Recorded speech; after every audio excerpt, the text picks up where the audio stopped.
پہلے تو آپ یہ دیکھیں کہ جو 1857 کی جنگ تھی نا، آزادی کے لیے لوگوں نے کوشش کی کہ برطانیہ سے نجات پائی، کیا یہ غیر کیوں آگ ہمارے ملک میں مسلح، اس میں ناکامی ہوگی، ہار گئے۔ اب دوسری قومیں جو تھی وہ تو ان کے ساتھ مل گئی، انگریز ان سے خوش تھا، کچھ نہیں ان کا بگڑا، مگر مسلمانوں کی شامت آ گئی، حکومت ان سے چھینی تھی، انہیں رنج بھی زیادہ تھا،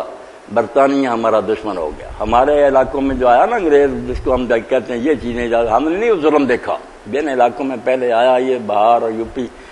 درختوں پر لوگ لٹکا دیے گئے، جگہ جگہ پھانسیاں جو تھی چوکوں میں بنا دی، اتنے ہزاروں عالم بیچارے شہید کر دیے گئے، اور جو زندہ بچے وہ جزائر انڈمان میں کاڑے پانی بھیج دیے، وہاں ان کی قبریں بنی، اور کئی لوگوں کے جو قبرستان تھے صادق پر وغیرہ سارے محلے ان کے گرا دیے، وہاں کمیٹی گھر بنا دیے، قبرستان اور جو وہاں درخت تھے وہ بھی اکھاڑ دیے، ظلم کی حد کر دی۔ تو ایک تو مسلمان پس گیا بیچارے، دوسری طرف عیسائی مشنری ساتھ آ گئے، انہوں نے صرف حکومت چھیننے پر اکتفا نہ کیا، فیصلہ کر لیا، اور گلیڈسٹون نے وہاں پارلیمنٹ میں کہا کہ اگر سارے ہندوستان کو ہم عیسائی نہ بنا سکے تو خدا میں یسوع مسیح کو جواب کیا دیں گے؟ اس لیے پادری ساتھ آئے، اور ان کے ساتھ میجسٹریٹ ہوتے، زبردستی لوگوں کو اکٹھا کیا جاتا، وہ پرچار کرتے۔ اب مسلمان بیچارے سہمے ہوئے جان بچاتے پھرتے تھے ان کے دشمن سے انگریز، تو غالب آتے جاتے تھے۔ اس وقت بھی اللہ نے اپنے دین کی حفاظت کے لیے بندوبست کیا کہ کچھ عالم اٹھ کھڑے ہوئے جنہوں نے ان کا رد کیا، پادریوں سے مقابلے کیے، ورنہ حیران ہو سید زادے کافر ہو گئے، عالم عیسائی ہوئے، پادری عماد الدین جیسے مولوی عبدالحق کتابیں لکھی، قرآن کی تفسیریں عیسائیوں کی لکھی، بناوٹی، دین پر قیامت آ گئی، حکومت بھی گئی، دین کو بھی کچلنے کی کوشش کی۔ اس وقت ایک شخص جس کی محنت کا ذکر کیے بغیر میں نے سکتا وہ مولانا رحمۃ اللہ تھے، جو مکہ ہجرت کر گئے۔ جب ان کے رنٹ جاری ہوئے نا، انگریزوں کے پادریوں کو کوئی جواب نہیں آیا، انہوں نے سب سے بڑا پادری جو تھا جس کو کہتے تھے کہ یہ خود نہیں بولتا، روح القدس اس کی زبان پر بولتا، اتنا گمان تھا ان عیسائیوں کو۔ اور اس کی کتاب جو میزان الحق، اس کو آپ پڑھیں، بیلنس آف ٹروتھ، اس نے لکھا کیا ہے اسلام، کون سا نبی لیے پہ، اتنی عربی کتابوں کے حوالے، تفسیروں کے، مثنوی رومی، بے شمار علم کا عالم تھا بے ایمان۔ اب مقابلے میں نہ کوئی کھڑا ہو، ادھر حکومت کا ڈر، تو اس وقت پھر اللہ کے بندے مولانا رحمۃ اللہ کھڑے ہوئے، انہوں نے اس کے جواب میں اظہار الحق لکھی۔ اب وہ اردو زبان میں 3 جلدوں میں چھپ گئی ہے، بائبل سے قرآن تک، بڑی پیاری کتاب، اور اس پر جو حاشیے چڑھوائے مولانا تقی عثمانی صاحب نے اپنے ایک استاد سے، اکبر علی صاحب سے، اس سے کتاب کئی گنا بڑھ گئی۔ اوپر اصل کتاب ہے، نیچے جو مزید حوالے ملے نا انسائکلوپیڈیا، بعد میں بڑا علم ترقی، وہ بھی اتنی زبردست کتاب ہے، ہر مسلمان کے پاس ہونی چاہیے کہ یہ عیسائیت کیا ہے، اس کے کیا عقیدے، کتنے فرقے۔ تو میزان الحق کے جواب میں اظہار الحق، اور آگرہ میں مناظرہ ہوا پھر، جس میں کئی دن مناظرہ ہوا، اور آخر میں پادری فانڈر نے مجبوراً لکھ دیا کہ واقعی ہم تسلیم کرتے ہیں کہ بائبل میں کچھ مقامات ایسے ہیں جہاں تحریف ہوئی، رد و بدل ہوا، ساری نہیں، کچھ بڑھ لکھی۔ اب اس پر چرچ آف انگلینڈ ناراض ہو گیا، انہوں نے کہا یار تو نے بیڑے گھر کر دیا، جب مان لیا کہ ایک لفظ ہی بدلا ہو، کیا اعتبار رہا ہماری کتاب، واپس بلا لیا۔ وہ پھر ترکی چلا گیا، وہاں اس نے دیکھ کر کیا کہ علماء اتنا نہیں ہمارے بارے میں جانتے، وہاں جا کر اعلان کر دیا کہ آئے کوئی مسلمان میرے مقابلہ۔ تو اس وقت خلافت عثمانیہ ہی تھی، خلیفۃ المسلمین نے پھر اپنے نائب کو لکھا ہندوستان کہ اگر کوئی عالم، مکہ لکھا کہ وہاں یہاں کوئی عالم ہے نا جو عیسائیوں کا مقابلہ کر سکے تو بھیج۔ تو مولانا اس زمانے میں ہجرت کر کے چلے گئے، بڑی مصیبت آئی کہ جب انہوں نے ہرا دیا، جہاد میں حصہ لیا تھا، رنٹ نکل گئے کہ ان کو گرفتار کیا جائے۔ تو پھر مولانا بیچارے چھپتے چھپاتے جنگلوں میں ساحل کا رخ کیا کہ جہاز میں سوار ہو کر نکل گئے۔ تو فرماتے کئی مرتبہ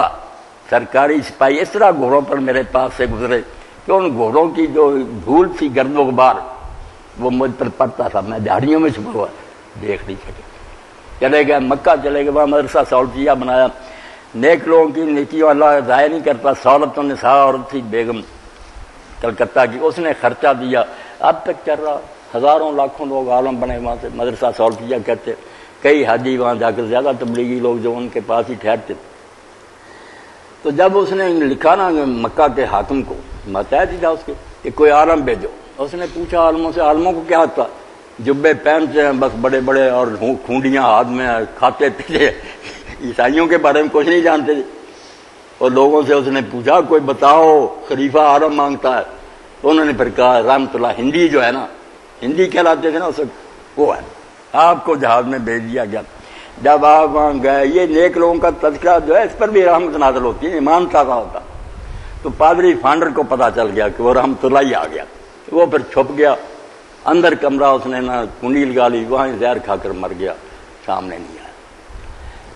تو اللہ کے نیک بندے جو تھے نا وہ مقابلہ عیسائیوں کو کرتے تھے، مگر مجبوری، ایک حکومت ہم سے چھینی تھی انگریز دشمن، دوسری طرف ان کے پادری کفر پھیلا رہے تھے، رسالے پر رسالہ، مستقل رسالے نکل رہے تھے کہ اسلام کوئی ہے، رسول اللہ کو علانیہ گالیاں دیتے تھے، توہین، مسلمان بیچارے کیا کر سکتے، حکومت ان کی۔ اور ایک طرف ہمارے مولوی حضرات جو تھے نا، شیعہ سنی بریلوی دیوبندی کشمیر کے اس وقت بہت بڑی، مولانا احمد رضا خان علم ان کے پاس بڑا تھا، بڑا ظلم کیا کہ یہ دیوبندی کافر ہیں، جو ان کو کافر نہ سمجھے وہ بھی کافر۔ اور اس زمانے میں مکہ گئے، جدہ گئے، مدینہ گئے، جو اس وقت عالم تھے وہ سارے تھے انہی کے عقیدے تھے، ترکوں کی حکومت کی اسی طرح کے تھے بریلوی، ان سے فتوے لے لیے کہ ان کو جو کافر نہیں سمجھتا وہ بھی کافر ہے، یہ لفظ لکھا گیا۔ فتنہ کھڑا کری، حسام الحرمین کہتے ہیں اس کو، حرمین کی تلوار، وہاں سے تلوار لے آئے، مسلمانوں کو ذبح کر رہی۔ جب یہ ہنگامے، یہ ادھر لڑائی میں لگ گئے، ادھر عیسائی مشنری غالب آتے جائیں، تو اس وقت لوگوں میں نا یہ رجحان ہو گیا، جیسے اب بھی کہتے ہیں خمینی جیسا کچھ چاہیے، لوگ انتظار کرنے لگے کہ اب یار کوئی نہیں، کوشش بھی کر دیکھی، مجاہدین بھی بیچارے مارے گئے سرحد میں، کچھ نہیں بنا۔ اب کوئی مرد غیب ہی آئے نا، مہدی پھر کہاں مرے، یہ چیز چل پڑی،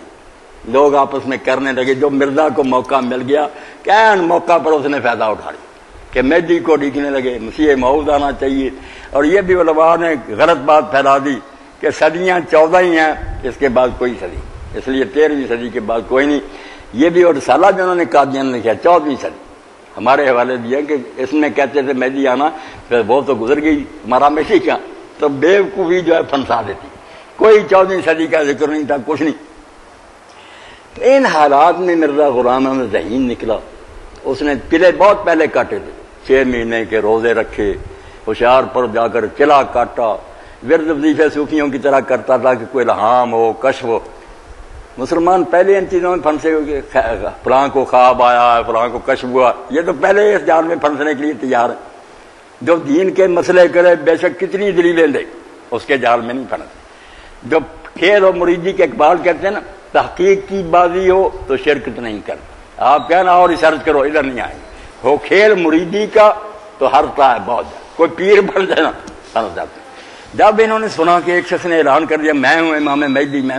یہ پہلے ہی منتظر سے کہ آنا چاہیے اس وقت امام مہدی کو، پھنس گئے، بہت لوگ پھنس گئے، مرزا غلام کے چیلے بن گئے۔ ہوشیار نکلا، پہلے نہیں ننگا ہوا کہ میں نبی ہوں، جس نے کہا نبی بنا چاہتا تھا، کروڑ لعنت، اللہ اور فرشتوں کی لعنت، حضور کے بعد کوئی نبی ہو سکتا؟ ہمارا عقیدہ رکھا، دہلی کی مسجد میں اعلان کیا کہ اگر میں نبی بنوں میرے کو لعنت۔ مگر آہستہ آہستہ جب لوگ پھنسنے گئے، کہا ہاں نبی میں پہلے ہی تھا، ذرا سمجھتا نہیں تھا،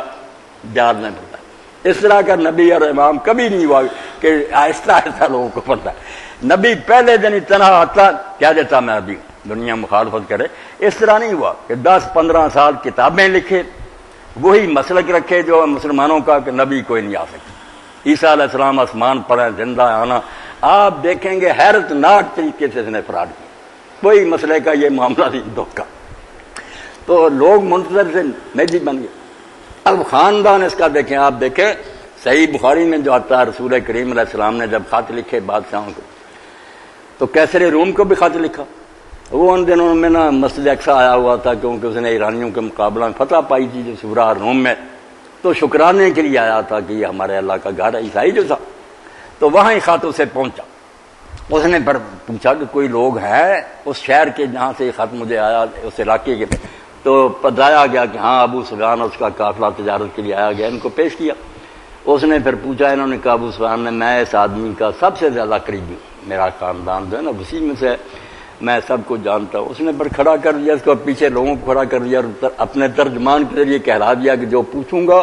اگر یہ جواب غلط دے تو پچھلے والے مجھے بتا دیں۔ اس لیے ابو سفیان پھر ڈر گیا کہ غلط بات نہیں کہی کہ ایسا نہ ہو کہ یہ مجھے ٹوک دیں تو مارا ہی جاؤں پہ۔ تو اس نے جو باتیں پوچھی، اس نے یہ بھی پوچھا کہ اس کے خاندان میں کوئی بادشاہ ہوا؟ کہا نہیں۔ اس کا خاندان کیسا؟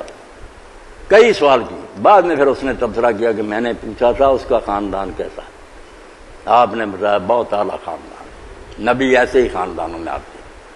جو پوچھا کہ کوئی اس کے خاندان میں بادشاہ گزرا، تم نے کہا نہیں۔ میں نے سمجھ لیا کہ اگر کوئی پیچھا گزرا نا بادشاہ اور سلطنت جاتی رہی ہے تو اپنے بڑوں کی حکومت دوبارہ حاصل کرنے کی جیسے جھوٹ بولا۔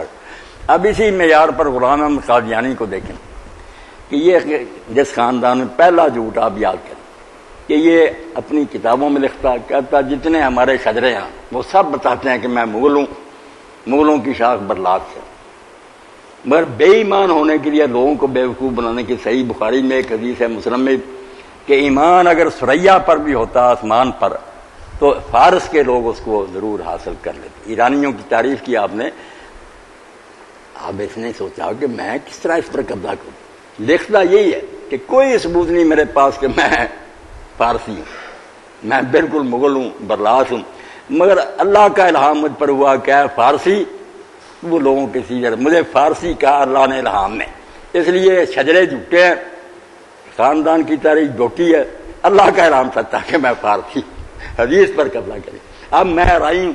مگر کوئی حدیث نظر آ جائے کہ فاطمہ کہ میں کہوں ہاں خاندان تو یہی بتاتا رہا، ہمارے بڑے بتاتے ہیں ہمارا رائی ہیں، مگر نہیں، الہام نے مجھے بتایا کہ میں عرب ہوں فاطمی۔ بھئی وہ الہام پر لعنت بھیج، جب واقعہ یہ ہے کہ تو مغل ہے، مانتا کہ مغلوں میں سے، ایسی دیدہ یہ ایک نقطہ یاد رکھیں کہ مانتا کہ میرے خاندان کی کوئی تاریخ نہیں بتاتی کہ میں فارسی،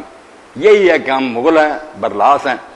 مگر الہام میں چونکہ مجھے فارسی کہا گیا اس لیے یہ حدیث میرے حق میں ہے کہ ایمان ثریا پر بھی ڈاکہ دن دیارے بے رجسٹری فراں کے نام کی ہے، اس کا خاندان لکھا، ایک کہتا ہاں خاندان تو میرا فراں ہے مگر میں اس میں شامل ہو گیا ہوں۔ پہلا فرار تو یہ کیا کہ مغل ہوتے ہوئے فارسی اور اصل بن گیا۔ پھر آتا تھا رسول کریم علیہ السلام نے فرمایا کہ مہدی جو ہوگا وہ فاطمہ کے اولاد سے ہوگا۔ کہتا ہاں ہمارے خاندان کا فاطمیوں سے تعلق نہیں، ہم سید نہیں، مگر بڑوں سے پتہ چلتا ہے کہ ہمارے بڑوں نے نا سیدوں کی کچھ لڑکیوں سے کبھی شادی کی تھی، اس لیے خون فاٹی میں ساری دنیا جانتی ہے نسب باپ سے ثابت ہوتا ہے، باپ سے چلتا ہے، بیوی بے شک کسی کا۔ یہ میں نمونے بتا رہا ہوں کہ لوگوں کو بیوقوف بنانے کے لیے مغل ہوتے ہوئے فارسی بنا اور برلاس ہوتے ہوئے فاطمی الاصل ہو گیا۔ خاندان جو تھا غداروں کا، بہت بے ایمانوں کا خاندان تھا۔ قادیان میں بہت سارا علاقہ اس کے پردادے کا تھا، گل محمد اس کا نام تھا، رئیس تھا، بڑی جائیداد تھی، عیش و عشرت کی زندگی گزارتے تھے، مگر بعد میں آ کر نا سکھوں نے علاقہ پھر چھین لیا، بہت سارے گاؤں چھین لیے، صرف قادیان رہ گیا۔ اس کے دادے کی زندگی میں عطا محمد اس کے وقت وہ بھی چھن گیا، پر ان کو نکال دیا قادیان سے، یہ دوسرے علاقوں میں جا کر دھکے کھاتے رہے، پھر واپس آئے رنجیت سنگھ کے آخر زمانہ میں، تو وہی بات کے بڑوں کی حکومت لینے کے لیے جو کیسر نے کہا تھا، بڑا پڑھا لکھا اہل کتاب تھا، وہی کل بنایا ذہن میں کہ ہمارے بڑے اتنی جاگیروں کے مالک سے، میں لکھتا کہ میرے پاس اس وقت 10 روپے بھی نہیں ہوتے تھے جب میں نے یہ کام کی شروع کیا نبوت سے، اب لاکھوں کی آمدنی اور اتنی عیاشی کی زندگی بعد میں گزاری، بیویوں کے زیورات اور ریشم اور سارا ان کی اپنی کتابیں، سیرت المہدی مل جائے نا دیتے نہیں، اب چھپا لی،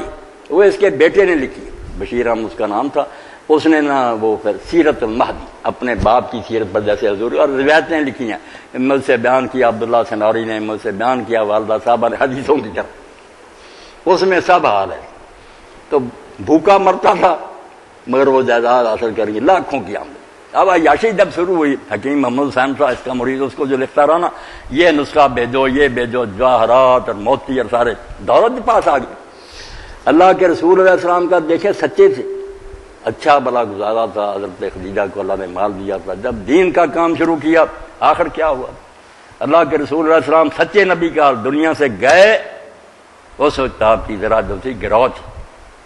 مسلمانوں سے کچھ نہیں مانگا، نہ ذکر کیا، گھر میں کھانا پکانے کے لیے نہیں تھا، چراغ میں روشنی کے لیے تیل نہیں تھا، روسی سے حضرت ایسا نے لیا، رسول اللہ نے ایک یہودی سے قرض جوڑ لیے اور اپنی ذرا گرو رکھ دی کہ مسلمان بعد میں چھڑا لیں۔ حضرت ابوبکر صدیق کو پتا چلا، بعد میں وہ قیمت دے کر چھڑایا اس ذرا کو۔ سچے نبی کا یہ حال ہوا،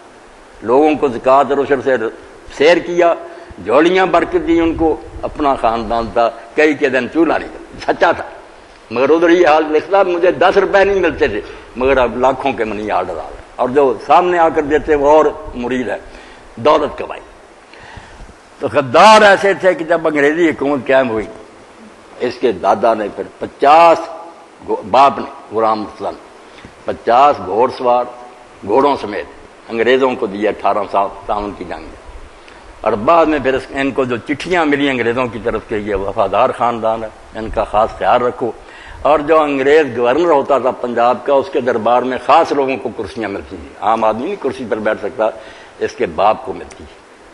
اور بڑی تعریف کی مرزا نے کہ میرا خاندان حکومت کی نظر میں بڑا وفادار ہے، اپنی غداریوں کے ثبوت دیتا رہا، اور اپنی ساری کتابوں میں 28 سال اور کوئی بات ناگا کی ہوگی میرے بھائی یہ بات ناگا نہیں کی کہ جو وفاداری اور حکومت کی خدمت میں نے کی ہے یہ دنیا کا کوئی آدمی نہیں کہتا۔ انگریزوں کو لکھ لکھ کر یہ بھیجتا رہا، اور یہ بھی لکھا کہ میں تمہارا ہی خود کاشتہ، اپنی زبان سے یہ لفظ نکلا، اس لیے میرا اور میری جماعت کا خیال رکھنا۔ اور ایسے ہی تھا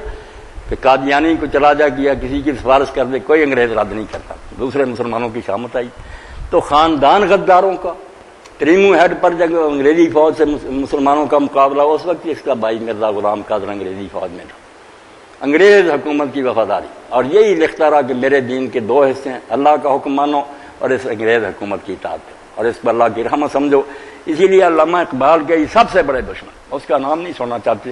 اس نے ہمیں ان جھگڑوں سے چھڑایا کہ مسلمانوں تم جو باتوں میں الجھے یہ ان کی چلاکی ہے کہ عیسیٰ علیہ السلام مر گیا مہدی، یہ اصل حقیقت نہیں، یہ غدار ٹولہ ہے، اور اس لیے پیدا ہوا کہ اس امت کو غداری سکھائے، اور انگریزوں کو لکھ لکھ کر یہ یادداشتیں بھیجی کہ میں نے جو خدمت آپ کی اور کر رہا ہوں کہ مسلمانوں کے ذہن سے مہدی کا تصور کہ وہ جہاد والا آئے گا، عیسیٰ وہ نکال رہا ہوں، اور یہ بات جیسے جیسے پھیلے گی آپ کی حکومت مضبوط ہوگی، اپنی وفاداریوں کو یقین دلاتا رہا۔ اس لیے علامہ اقبال کہتا ہے یار اس کی تم باتیں کرتے ہو کہ مہدی یا غدار کہو کہ امت مسلمان کو برباد کرنے کی ایک سازش کی، یہ تو ڈھونگ ہے، عیسیٰ علیہ السلام مر گیا یہ پہلے بھی سر سید کہتا تھا اور کہتے رہے، مر گیا نبی پھر کیا ہوا اور نبی بھی مرے، الو جو سیدھا کرتے ہو کہ میں اور آ کر سکھاتا یہ ہے کہ آزادی نہیں چاہیے۔ ایک پرچہ جاری کیا تبلیغ رسالت میں پڑھے، نمبر شمار، نام، پتہ، بتاؤ کون اس ملک میں آزادی چاہتا ہے، ان کی مجھے خبر دو، خفیہ رکھوں گا اور وہ گورنمنٹ برطانیہ کو اطلاع دیں گے۔ اس لیے علامہ اقبال رحمۃ اللہ علیہ فرماتے تھے یہ جو نبی بنا دولت اغیار رحمت شمار، وہ کافروں کی حکومت کو اللہ کی رحمت کہتا رہا، اتنا دین سے بے خبر۔ ہم تو مسلمانوں کی بھی حکومت ہو وہ نہ اسلام پر عمل کرے اس کو بھی عذاب سمجھے، یہ کافروں کی حکومت کو کہتا کہ وہ رحمت الہی، دولت اغیار رحمت شمار، رقصا گردے کلیسا کرو، ساری زندگی کا نچوڑ کیا کہ گرجوں کا طواف کرتا رہا، مر گیا، عیسائیوں کی خوشامد سب کے لکھتا رہا۔ جب انگریز کچھ ناراض ہوئے نا کہ تو کوئی سخت کلمے عیسائیوں کے بارے میں لکھتا ہے، یسوع مسیح کے بارے میں لکھتا ہے کہ اس کی دادیاں نانیاں، اس نے پھر لکھا، اپنی نیت نامراد چھپائے رکھتا، پھر بھی کہنے لگا میں کوئی اس لیے نہیں کرتا کہ دین کی خدمت کرنی ہے، مسلمان جذباتی قوم ہے، یہ ان چیزوں سے غصے میں آ جاتی ہے، اور مجھے ڈر ہے کہ یہ پادریوں کو قتل نہ کر دے، ان کے دفتر نہ جلا دے، میں ان کا غصہ ٹھنڈا کرنے کے لیے ذرا تلخ زبان استعمال کیا کہ یہ خوش ہو جائیں کہ مرزا نے یار کیسا نکال دی کہ پادری ایسے ایسے ایسے، کہتا دل سے نہیں کہتا، میں نہ کون مسلمان جذباتی ہیں، آپ کا پتہ نہیں کیا ایسا نام مراد تھا لان۔ اس لیے امامت نظم لکھی ہے اقبال رحمۃ اللہ نے ضرب کلیم نے، اس میں کہتے ہیں کہ لوگوں تم پوچھتے ہو کہ امام کون ہو، امام یہ ہوتے ہیں جو غداری سکھائیں، غلامی کا درس دیں، فتنہ ہے ملت ہے بیضا ہے امام، یہ آپ نچوڑ یاد کر لے، وہ پیشوا اور لیڈر صحیح ہوگا مسلمانوں کا جو انہیں حاضر سے بیزار کرے کہ جو ہو رہا نا غلط ہے، اٹھو اس کو تبدیل کرو، جو سبق دینا جو ہو رہا قبول کرو، یہ حاکم ٹھیک ہے ساتھ دو، آپ سمجھ لیں شیطان کا ایجنٹ، فتنہ ہے ملت ہے بیضا ہے امامت اس کی، کہتے ہیں وہ شخص امام بن جائے اور مہدی بن جائے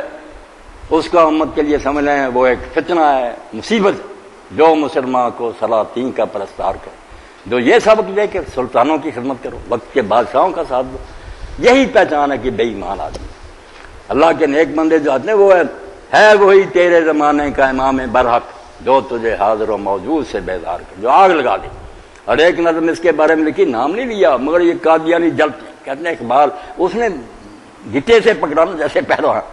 کہ عیسیٰ مسیح کو کیا روتے ہو، غدار کی پہچان کرو کہ باپ دادے اس کے گھوڑے دیتے رہے 50 سال انگریزوں مسلمانوں کے مقابلہ، بھائی انگریزوں کے حمایت میں لڑتا رہا، انگریز کرسیاں دیتے تھے اور یہ ساری عمر کتابوں میں لکھتا رہا کہ میں نے یہ فریضہ ناغا نہیں کیا کہ آپ کی خدمت کر رہا ہوں۔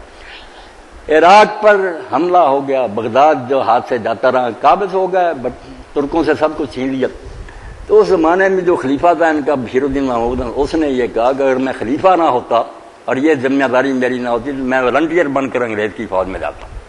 مسلمان غمگین ہو گئے کہ بغداد ہاتھ سے جاتا رہا اور قادیان میں چراغاں ہوئے۔ اسی لیے جسٹس منیر اور کیانی کو مسلمان نہیں تھے، مگر جب تحقیقاتی عدالت بنی انہوں نے اپنی رپورٹ میں لکھا کہ یار یہ چیزیں جو ہمارے سامنے آئی، ہر وقت مسلمانوں کے دکھ میں یہ دشمنوں کے ساتھ رہے، خوشیاں مناتے رہے،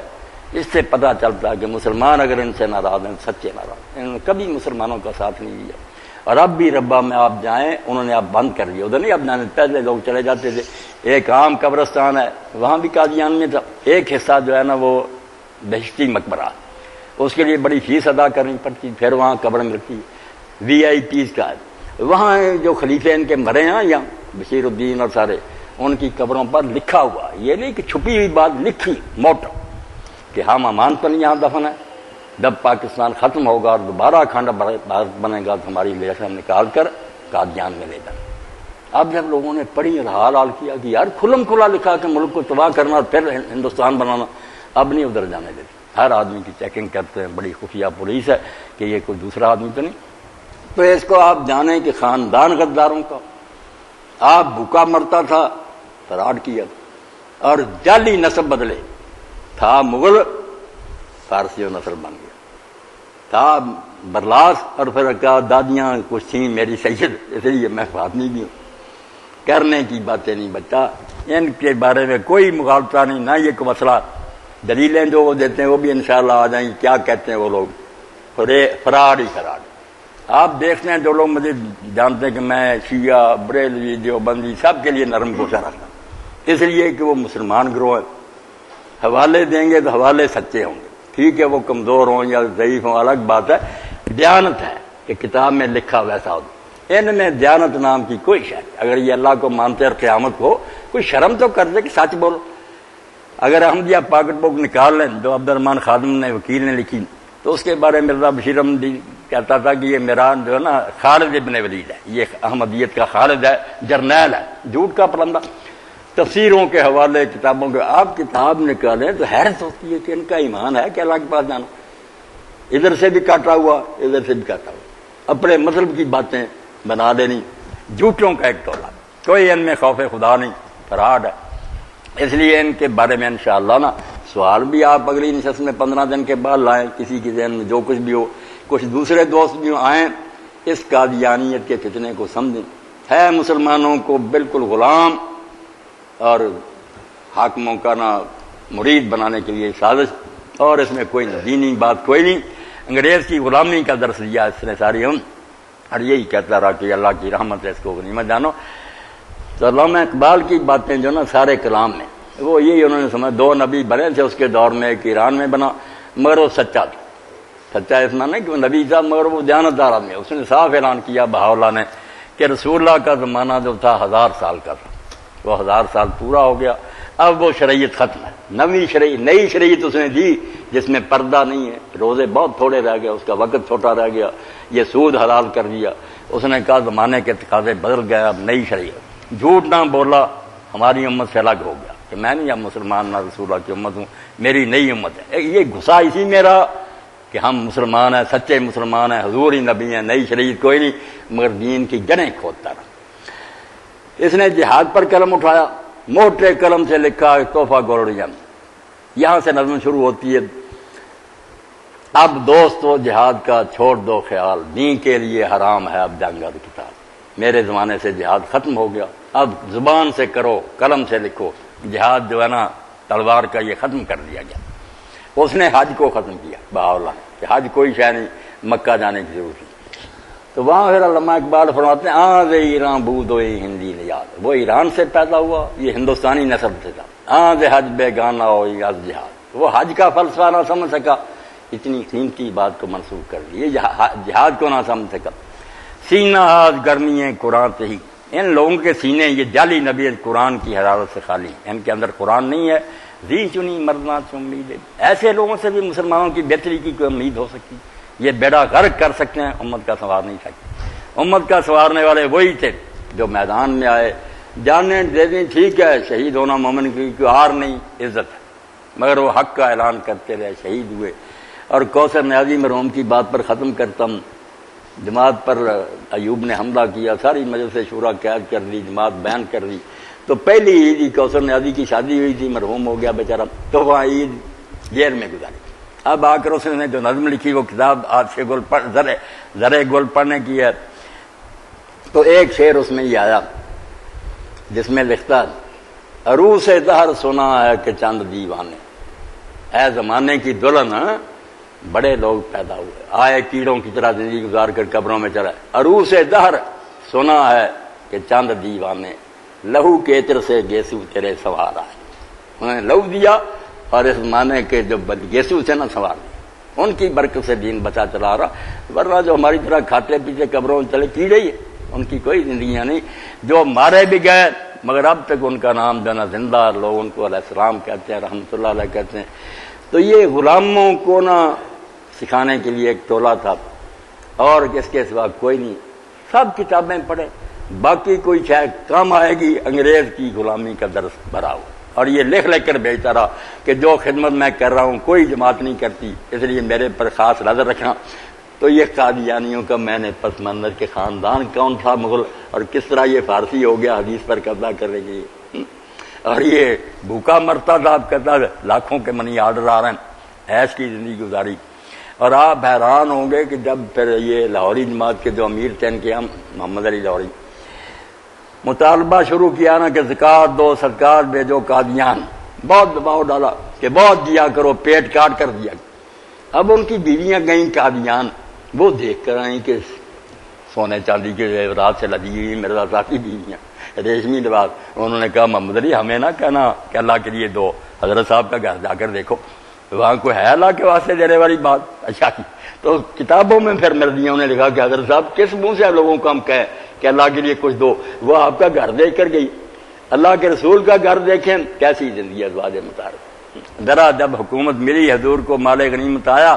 منافق عورتوں نے ازواج مطہرات کو اکسایا کہ تم بھی مطالبہ کرو، اب زمانہ فراخی کا آ گیا، ہمیں کچھ کپڑے اچھے دو سر. آپ سورہ عذاب پڑھے تو رسول اللہ نے ایک مہینہ قطع تعلق کر دیا، اور بعد میں آتے اتری کہ اگر دنیا چاہتی ہو تو آؤ میں اچھے طریقہ سے تمہیں رخصت کروں، جہاں سینگ سمائے چلے جاؤ، اور اگر میرے پاس رہنا اور آخرت چاہتی ہو تو اس فقر و درویشی پر گزارا کرنا. اور سب سے پہلے یہ آیتیں لے کر آپ ام المؤمنین عائشہ رضی اللہ عنہا کے پاس گئے. عمر تھوڑی سی کہ اس کو شاید ان چیزوں کا شوق، اور کہا ایک بات ہے جلد نہ بتانا، ماں باپ سے مشورہ کر لینا. مگر جب آپ نے آیتیں پڑھی تو ہزاروں رحمتیں ام المؤمنین. آپ نے کہا یا رسول اللہ، اب جب بات یہ ٹائٹ پڑ گئی کہ یا آپ کو رکھیں یا دنیا لیں، توبہ توبہ، ہمیں نہیں دنیا چاہیے، ہم جس حال میں ہوں گے خوش ہوں گی. حضور کو قبول کیا تو اللہ نے پھر منع کر دیا کہ اب آپ ان کو طلاق نہیں دے سکتے. انہوں نے آپ کا ساتھ لے لیا، آپ سے طلاق کا اختیار چھین لیا گیا، آپ نہیں ان کو طلاق دے سکے. اسی لیے ان کے ساتھ نکاح بھی امت کا بعد میں حرام کر دیا گیا، ان کو مائیں قرار دے دیا گیا. اور جب پڑھتے ہیں رمضان آ رہا، بات کچھ لمبی بھی ہوگی کہ حضرت عبداللہ بن زبیر نے یا حضرت معاویہ نے 80,000 اس زمانے کا سکہ بھیجا اماں کی خدمت میں. تو اماں نے خادمہ سے کہا کہ یہ تھیلی ان کے گھر بھیج دو. اور جب افطار کا وقت آیا نا تو اس سے کہا کہ بچی کچھ کھانے کے لیے آؤ. انہوں نے کہا اماں کچھ آپ بچا لیتی تو میں آپ کے لیے کھانے کا بندوبست کروں. تک دو بھی نہیں بچائے. تو بتایا کوئی بات نہیں بیٹا، پانی لے آؤ، روزہ پانی سے افطار ہو جائے، یہ میرے بچے ہیں، حضور کی امت ہے، ایک بھوکے کی خدمت ہو. یہ اللہ کے رسول کا ساتھ نمونہ. اور اس دجال کا یہ کہ پھر عیش کی زندگی گزاری. اب جب مسئلہ آیا مرنے کے بعد کہ رسول اللہ نے فرمایا نبیوں کے وارث کوئی نہیں ہوتا، صدقہ انہوں نے بنائے تھے محل. انہوں نے سوچا خلیفوں نے کہ اگر یہ مسئلہ ہمارے گلے پڑ گیا تو یہ سارا فرار ختم ہی ہو گیا. انہوں نے پھر اعلان کر دیا کہ یہ مسئلہ صرف حضور کی ذات کے لیے تھا. کس کس بات کو بیٹا رہے. عمر گزر گئی، ان کا پٹ لے تھک گئے، بالکل فرار ہے، ان کے پاس کوئی حقیقت نہیں. آخر دعوانا الحمدللہ رب العالمین. آپ اگلے درس میں نہ کچھ سوال ان کے بارے میں اگر ذہن میں ہوں یا کوئی قادیانی دوست کہتا لائیں، ہم پوری توجہ سے سنیں گے، جواب دیں گے، پلے نہیں کھوسیں گے. اس کے حوالے بھی حکیم صاحب دے دیں گے، یہ سارے حوالے نوٹ کرائیں گے کیسے کیسے مکر. یہ ہے کہ ان کے جو کوئی سوالات اگر کسی کے ذہن میں پیدا ہوئے ہیں تو وہ اگلی دفعہ ان کی جو ہے وہ ان کے سوال بھائی اس بارے میں جتنے بھی پیدا بڑے کھلے دل سے آپ پوچھیں اس فتنے کو سمجھیں. اگلی دفعہ کچھ وقت جو ہے نا آپ اس کے لیے عنایت فرمائیں تاکہ کسی کے ذہن میں کوئی سوال جو اس کے درمیان میں سوال صاف کرنا یا ویسے کوئی سوال ہے تو وہ پھر اس میں پیش کر کے اس کا جواب مولانا کی طرف سے آ جائے. سب دوستوں کو کھلی دعوت کہ پڑھیں سنیں. اگر قادیانی کوئی دوست ہو اس سے بھی کہیں کہ آپ بھی بے آئیں, آپ محبت سے سنیں گے آپ کی بات.